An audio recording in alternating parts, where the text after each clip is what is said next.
এটি একটি বনকালী মন্দির। চারিদিকে গাছের এই অবস্থা, আর মাঝখানে এক প্রান্তে, মাঝখানে বলা ভুল, এক প্রান্তে একটি ছোট্ট মন্দির। মানে আমরা এখানে কোনোদিন আসিনি, বাড়ির এত কাছে যেরকম একটি মন্দির আছে, এরকম একটি গুপ্তধনের জায়গা, এটি আমরা জানতামই না। হঠাৎ করেই নজরে পড়লো এই হচ্ছে মন্দির, ভিতরে মা রয়েছেন।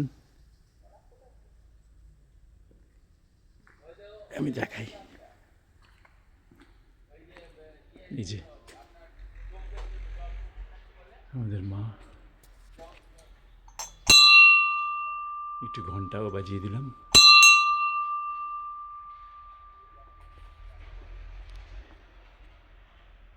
এখানে স্নিগ্ধ এত গাছ,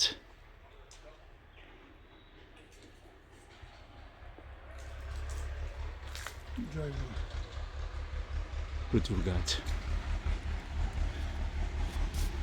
অসিতদা, কেমন লাগছে জায়গাটা? খুব ভালো, ভালো লাগছে না? খুব সুন্দর। মানে এটার অদ্ভুত অদ্ভুত একটা শান্তির। অবশ্যই অবশ্যই, পরিবেশটা ভারী সুন্দর। হ্যাঁ, সত্যি পরিবেশটা ভারী সুন্দর। হ্যাঁ, এখানে বলি হয়, এখানটাতে বলির জায়গা, বলি হয়, পুজো হয় একটা শিব পুজোর পরে, মানে শিবরাত্রির পরে এখানে, পরের দিন, শিবরাত্রির পরের দিন এখানে সন্ধ্যের দিকে অনুষ্ঠানটা হয়। মানে মায়ের পুজো, ভোগ, হ্যাঁ, মায়ের পুজো, ভোগ এগুলো এখানে হয়। হ্যাঁ, বলছে প্রচুর মানুষ খায় এখানে, মানে এই জায়গাটাতে প্রচুর মানুষ আসে। বলছে হঠাৎ করে কি করে যে হয়ে যায়, একটা কুয়োর মতো রয়েছে দূরে।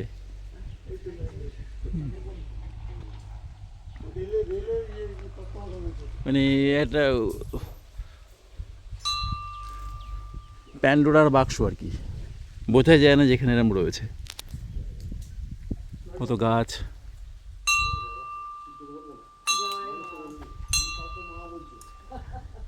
তুলসী তলা, এই পাশ দিয়ে রেল লাইন চলে গেছে। আমোদপুর থেকে বর্ধমান, কলকাতা, হাওড়া, শিয়ালদা, এই যে লাইনটা, এদিকে বোলপুরের দিকে। আর আমরা এই দিক দিয়ে নেমে এসেছি এই পাশটা দিয়ে, রেল লেভেল ক্রসিং। ছোট্ট একটি, এটা রেল থেকে নাকি করে দিয়েছে এই রাস্তাটা, বলছে। এই পাশে পিছনের দিকে যে মন্দিরটি দেখলাম, এটিও রেল থেকে করে দেওয়া হয়েছে। এখানকার মানুষের চাহিদার লক্ষ্য করে, যদিও এখানে কাছে পিঠে কোনো পাড়া নেই, কোনো জনবসতি নেই, শুধুমাত্র এই একটি অপূর্ব সুন্দর একটি লেভেল ক্রসিংয়ের অফিস। দারুণ লাগছে জায়গাটা। ওই দূরে, মানে এখানকার স্থানীয় মানুষরা বলে আর কি, এটা যজ্ঞ ডুমুর গাছ, ওই দূরে, জাস্ট ওই টপকেই। আমার ওটা একটা আলাদা ভিডিও করা রয়েছে ওই গাছটিকে নিয়ে। এই যে কত বড় বড় গাছ, ওখানে সবাই দেখে ফিরে আসছে।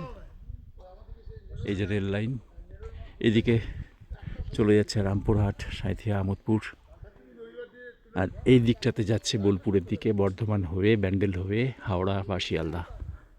আর এই হচ্ছে ছোট্ট একটি সুন্দর